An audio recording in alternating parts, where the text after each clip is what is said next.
ओम परमात्मने नमः।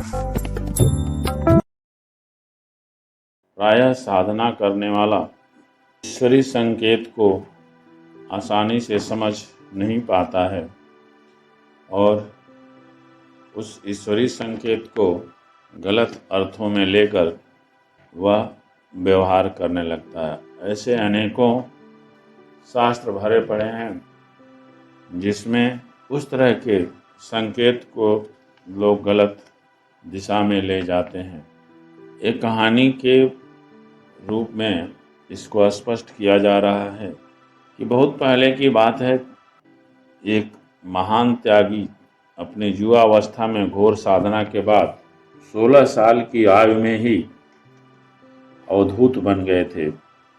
उनका नाम था उग्र तपस्वी दत्तात्रेय। उसी समय अवध में राजा मानधाता राज्य करते थे। वे काली माता के उपासक थे। पुजारी, उपासक और भक्त, ये सब अलग अलग तरह के लोग होते हैं। भक्तों को महात्मा भी कहते हैं। एक रात सपने में राजा ने काली माता का दर्शन किया। माता ने कहा, बलिदान। जो स्वप्न में दिखाया जाता है उसका गूढ़ रहस्य कुछ अलग होता है और इसे समझने के लिए किसी ज्ञानी गुरु की या सद्गुरु की शरण लेनी पड़ती है। यह स्पष्ट स्वयं का भी अनुभव किया हुआ है, देखा हुआ है। जब बलि की बात आती है, हमारे भी मन में ऐसी भावनाएं उठी थी कि वो तो जगत जननी हैं, वे और उनके लिए सारे जीव संतान के समान हैं, तो फिर जीव की बलि क्यों लेती हैं।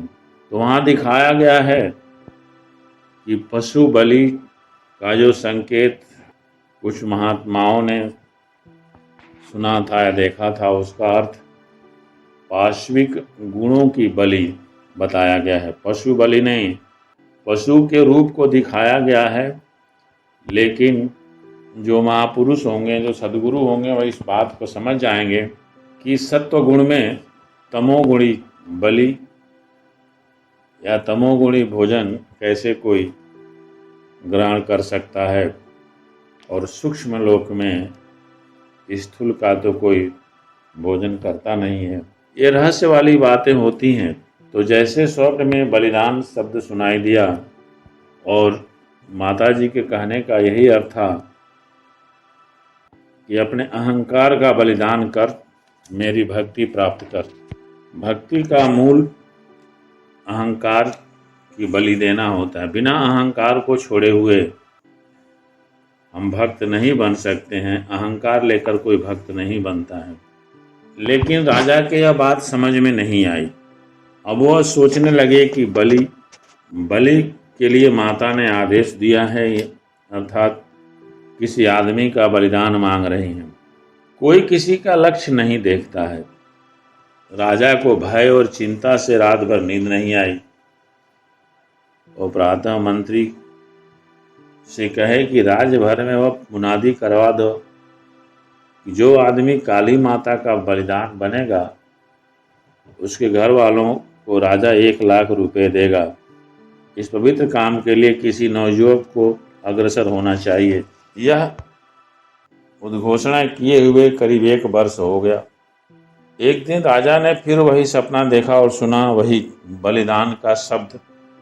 अब की बार राजा ने ऐलान कराया कि अगर कोई नवयुवक अपनी जान की मिथ्या लालसा नहीं छोड़ सकता तो न सही, परंतु एक मानव बलि देना राजा प्रजा के हित के लिए नजर आ रहा है।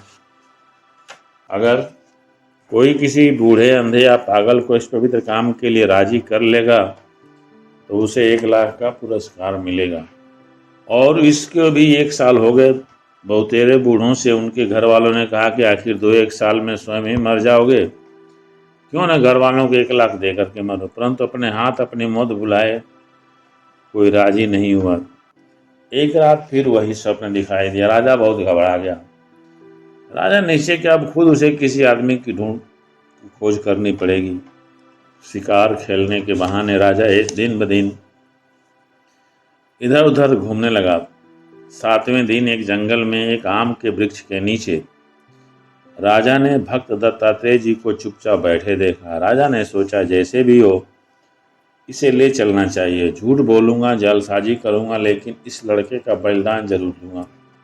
राजा के लिए तो कोई दोष होता नहीं है। मालूम होता है कि लड़का किसी बात पर माता पिता से रूठ कर आ बैठा है और उसे कुछ रुपयों की नौकरी का लालच देकर उसे अपने महल के पास ले गए।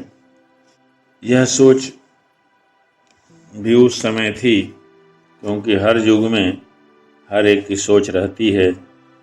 ये सतयुग की बात है, लेकिन उसमें भी कलयुगीन गुण था राजा के अंदर। चारों में चारों हैं भक्त के पास। राजा ने घोड़ा खड़ा कर दिया और उनसे बातचीत शुरू कर दी। राजा ने पूछा, तुम कहाँ रहते हो? तो भक्त का उत्तर था, शिव ही सब है। राजा ने कहा कि मैं पूछता हूँ कि तुम किस गांव में रहते हो? भक्त ने कहा, महावीर सा वीर महावीर ही है। राजा ने कहा, तुम्हारा नाम क्या है?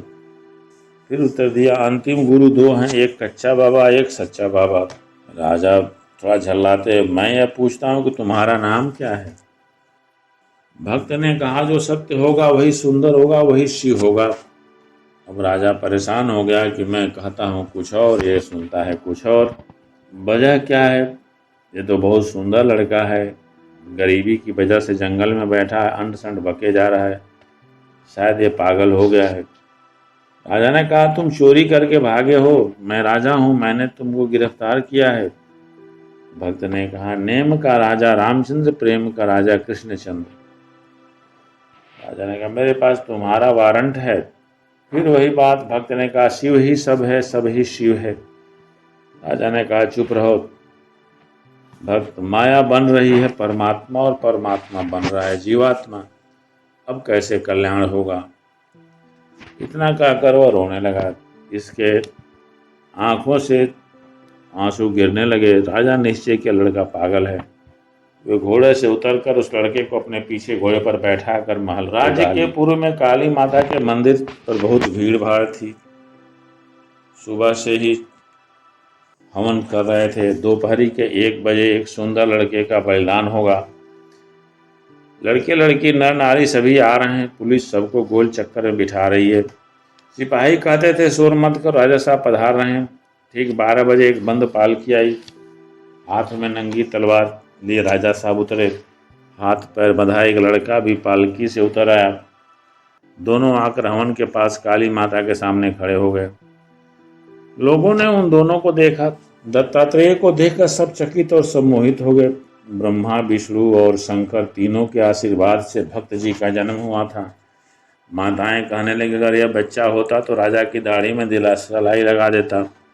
सभी औरतें भला बुरा कहने लगीं। जब पूर्णाहुति की घंटी बजी तब राजा ने तीखे स्वर में भक्त से कहा, कुछ खाओगे? भक्त के अज्ञान को खाऊंगा। कुछ पियोगे? द्वैत को पी लूंगा। किसी को देखोगे? सबको देखूंगा। किसी से कुछ कहोगे? शिव से कहूंगा कि तू ही सब है। मैं कौन हूं? तो सत्यम शिवम सुंदरम। तू कौन है? सत्यम शिवम सुंदरम। राजा तलवार खींचकर, यह क्या है? सत्यम शिवम सुंदरम। काली मूर्ति के प्रति इशारा कर, वह कौन है? सत्यम शिवम सुंदरम। तुम्हारा बलिदान दिया जाएगा। सत्यम शिवम सुंदरम। राजा तलवार उठाकर जय काली बोला। हाहाकार मच गया। कोई रोने लगा, कोई भागने लगा, कोई आंखें बंद करके बैठ गया, कोई चिल्लाने लगा। लेकिन आश्चर्य की बात है, राजा और भक्त के बीच स्वयं काली माता प्रकट हो गई। मारे भय के राजा की तलवार जमीन पर गिर पड़ी। देवी ने कहा, अरे मूर्ख, यह क्या कर रहा था? राजा ने कहा, माता जी का आज्ञा पालन कैसे हो सका? यही पागल लड़का 3 साल की तलाश के बाद मिल सका है। क्षमा करो माता जी। देवी ने कहा, पागल लड़का? राजा ने कहा, जी हाँ। देवी ने पूछा, कौन है पागल? राजा ने कहा, ये लड़का। ये पागल है तो या तू पागल है? भक्त ने कहा, माता जी, देवी परमात्मा रूपी बादशाह के ये शहजादे हैं। इनके बचाने के लिए मुझे बड़ी दूर से आना पड़ा। अरे मूर्ख, पहले यह बता कि मैंने तुझसे अहंकार का बलिदान चाहा था या किसी मेरे बच्चे को अकारण मार डालने को कहा था। समझा नहीं माता जी, और मारने के लिए मिला वह कि इसे स्वयं मौत भी नहीं मार सकती। राजा समझा नहीं माता जी, जो सबको शिव देखता है, किसकी मजाल जो उस पर हाथ उठ सके। राजा ने कहा, फिर भी नहीं समझ में आया। देवी, यदि मैं न आती हो तो तलवार चला देता तो यह तलवार तेरा ही मस्तक काट डालती। फिर भी राजा को यह बात समझ में नहीं आई। इनके चरण कमल अपना पर सिर रख दो, आज से इनको अपना गुरु मानना और इनके उपदेश से जीवन का संचालन करना। राजा ने भक्त के चरण पकड़ लिए, क्षमा प्रार्थना किए।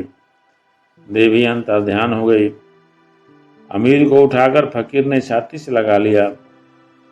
इस प्रकार इस कहानी से यही मालूम होता है कि हमको दैवी संकेत कुछ और मिलते हैं और हम अर्थ उसका कुछ और लगा लेते हैं। कोई भी माता का विग्रह किसी बच्चे की बलि नहीं लेती हैं। यही बात सत्य होता है। वे पाश्विक गुणों की बलि लेती हैं। यदि हमें किसी चीज़ की बलि चढ़ानी हो तो हमें अपने पाश्विक गुणों की बलि चढ़ाना चाहिए, अपने दुर्गुणों की बलि चढ़ाना चाहिए। तभी हम ईश्वर की तरफ बढ़ सकते हैं। वरना मांस भक्षण करके मस्तिष्क तो वैसे ही बेचैन हो जाता है, तो हम ईश्वर की साधना कैसे कर सकते हैं। शेष आगे। जय माता।